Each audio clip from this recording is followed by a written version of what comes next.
Hi, I'm Ethan. I'm 23, and I wasn't supposed to stay. After my father died, I told myself it would only be a few nights. Just until the funeral was over, the guests left, and the house fell quiet again. But somehow, I stayed. And Claire, my stepmother, never asked me why. She didn't ask anything, really. She just let me stay, like a hallway light left on for someone who might be coming back, even when we both knew no one was. Claire was 44. She had been with my dad for almost a decade, but she never tried to be my mother. Not once. She was just there. When my mom passed, I was 12. Claire didn't replace her. She didn't compete. She didn't interfere. She existed quietly, in the background of piano recitals, graduation ceremonies, silent car rides. And somehow, even that was comforting. After the funeral, the house grew larger. Not because he was gone, but because everything else went with him. The sound of his laugh through the hallway, his keys on the table. The unfinished conversations at dinner, all gone. Now there was just the creaking floorboards, the ticking clock, and the two of us moving around each other like ghosts of people still alive. Claire stopped wearing black after the first week, but she never returned to her floral dresses. She walked barefoot more often, her hair always up, face clean, eyes tired. I still took long showers every night like I used to, but I no longer hummed in the bathroom. I didn't know why. It just felt wrong. She would pull a chair at the dinner table every night at exactly 7. Even when no one was across from her, she'd pour 2 glasses of water, but only drink from one. I never joined her. Not because I didn't want to, but because I didn't know how. We didn't talk about grief. We just lived around it. It was like a locked door in a small house. You pass by it every day, but no one dares open it. One night, I saw Claire standing in front of the refrigerator, staring at a bottle of water for nearly a full minute. She didn't open it, didn't move. It was like she was waiting for someone to decide for her. I didn't say anything. I just poured another glass and left it in the sink. The next morning, it was clean. Maybe that's how grief works sometimes. Not in breakdowns or crying fits, but in quiet acts of not being alone. A glass rinsed, a chair pulled, a hallway light left on. It started with the thermostat. She left a note that said, "If it's too cold at night, feel free to adjust. I won't mind." Written in blue ink, in cursive, on a sticky note shaped like a tulip. I didn't write back. But that night, I turned it up 2 degrees. And the next morning, I found a second note. "Thank you." No name, no signature, just that. Then came the tea. One evening, I returned home from class late. She wasn't in the living room, but there was a warm mug waiting on the kitchen counter, chamomile. I hadn't had it in years. The next night, I brewed 2 cups and left one where she usually sat. When I woke up, the mug was rinsed and drying beside the sink. It went on like that for weeks. We never spoke, but we communicated. Through notes, through warm drinks, through doors left slightly open instead of closed tight like they used to be.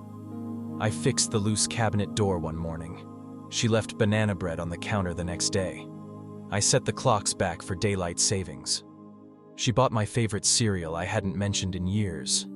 We lived in a rhythm of quiet gratitude, a language built not of words, but of small gestures that said, "I see you." Sometimes, when she wasn't home, I'd walk into the living room and just sit for a while. Her scent lingered there, not perfume, just something soft, clean, comforting, faintly lavender. One afternoon, I heard her humming in the garden. It wasn't a melody I recognized, but it was gentle. She didn't know I was home, and I didn't move. I just listened. And for the first time since my father's death, I smiled. I think that's when I realized we weren't healing separately. We were healing together, quietly, deliberately, in the space between what we didn't say. It was never my intention to go into her room. Claire had been gone all afternoon, and I had the worst migraine I'd had in months. I knew she kept some stronger painkillers in her nightstand, the ones Dad used to need after his surgery. So I knocked, waited, no answer. Then I walked in. Her room smelled like chamomile and old paper. Sunlight spilled in through the curtain, touching everything gently, like it knew it wasn't supposed to be there. I opened the drawer carefully, almost reverently. There they were, the pills. Nestled between a folded handkerchief and a small leather-bound journal. But just as I was about to close it, my fingers brushed something else. A small velvet box, square, simple, too familiar. I shouldn't have opened it, but I did. Inside, a packet of unopened condoms, a small silver key, and a photograph I had never seen before. It was Claire, hair down, no makeup, standing on a beach in a red dress I didn't recognize. She looked happy, really happy. Not the kind of happy you perform for others, the kind that surprises even yourself. I closed the box, put everything back exactly as it was, took the pills, left the room. But something had shifted. Not in her, in me. That night, I couldn't look her in the eye. She asked if my head was feeling better. I nodded. She smiled, just a little, and turned back to stirring the soup. I couldn't stop thinking about the box, not because of what was inside, but because it made her real. Claire had always been composed, almost distant. But that box, that photo, it told me that she had a life outside this grief, that she had needs, memories, desires. And for the first time, I didn't see her as Dad's wife. I saw her as a woman. And that realization, it terrified me. Because once you see someone differently, you can't unsee it, no matter how much you want to. It happened on a Tuesday. I was sitting on the couch, flipping through a book I wasn't really reading. Claire walked in from the rain, her hair damp, cardigan clinging slightly to her shoulders.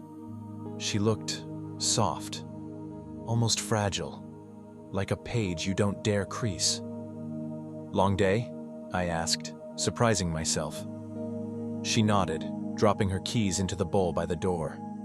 Then, and I don't know why I said it, I blurted out, "You looked beautiful in that red dress." Her body froze, only for a second, but I noticed. She didn't ask which red dress, didn't ask how I saw it. She just looked at me, really looked, like she was reading a sentence between lines I hadn't written yet. Silence, heavy, awkward, and then she smiled, a soft, sad smile, like she'd been waiting years to be seen, and finally someone had turned on the light. "I used to love that dress," she said quietly, "before everything got so dark." She didn't explain, didn't have to. We didn't speak of it again, but something shifted after that night. She started humming while cooking again. I started lingering a little longer in the kitchen. She began leaving her bedroom door slightly ajar. I stopped pretending I didn't notice. We were still careful, still distant in the way people are when they're afraid of naming what's forming between them. But we had crossed a threshold, and there was no going back. One night, as I was passing the hallway, I saw her standing in front of the mirror, wearing that red dress. No makeup, just herself. She didn't know I was watching. And I didn't say a word, because some moments aren't meant to be interrupted. It started with a movie. Just a quiet Thursday. She asked if I wanted to watch something. I said yes, even though I didn't care what was playing. We sat on opposite ends of the couch, pillows between us, like an invisible line we swore not to cross. But halfway through the film, she shifted, pulled her legs up. Her bare feet brushed against my thigh. She didn't pull away, and I didn't move either. By the end, the credits rolled, but neither of us reached for the remote. She turned to me and whispered, "I haven't laughed like that in years." And I said, "I haven't felt anything like this in longer." The room went quiet, but it wasn't uncomfortable. It was loaded, like the air knew we were standing on a fault line. I reached over, slowly, and tucked a strand of her hair behind her ear. She didn't flinch, didn't blink. Instead, she leaned forward, just a little, enough for our foreheads to touch. And in that fragile space between two breaths, we let go of everything. There was no kiss, no rush, just the warmth of being allowed to feel, without explanation, without apology. She fell asleep on my shoulder, her head rising and falling gently with every breath. I didn't sleep. I sat there all night, watching the clock, watching her chest rise and fall, thinking, what are we doing? Where does this go? And why does it feel like the first time I've ever truly been home? For days, we pretended that night never happened. Same polite greetings, same silent breakfasts, same aching distance, the kind that only exists when you've already been too close. But on Sunday, everything unraveled. We were in the kitchen. I was reaching for the coffee, she was rinsing berries, and then she turned to me, eyes darker than usual, and asked, "Do you think he'd hate us?" There was no context, no name. But we both knew exactly who she meant. Dad. I couldn't answer. Not because I didn't have one, but because my throat closed up around the word us. "I'm not trying to replace him," I finally whispered. And she said, "You couldn't." Not coldly, not harshly, just honest. She sat at the table. So did I. Two people tangled in grief and guilt, longing and loneliness. Then she asked, "So what do we do now?" I looked at her, the woman who had once been just my stepmother. Now no longer that. Not just that. I said, "We stop pretending." That night, she didn't go to her room, and neither did I. We didn't touch. We just lay in the same bed. Two bodies, two pasts, one terrifyingly fragile future. There were no promises, no declarations, just the silence of two people choosing. Not love, not lust, but the raw honesty of being seen. Sometimes love isn't about the beginning or the end. It's about what you're brave enough to admit. In between. And in that space between shame and truth, we found something neither of us expected. Peace.